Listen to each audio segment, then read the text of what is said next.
I'm Dex Torricke-Barton. I worked in communications in Silicon Valley for most of the last decade. Yeah, so I've been talking about what are the biggest tech trends facing the world, but also facing the industry here. Thinking about how emerging technologies, everything from AI to virtual reality, are going to change our experiences of meeting people and connecting with them. The first real lesson I'd say is that technology will exceed all the scale of current predictions. It will move much faster and have much greater scale and impact on our society than even the smartest analysts can predict. The second lesson really is around, yes, how do we build trust and how do we build effective institutions?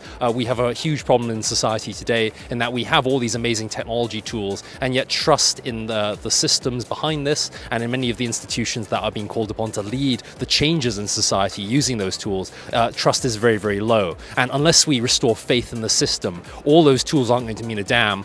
We really need to think about technology and its impact on society as a whole in a much more holistic way if we're going to see the benefits in people's lives.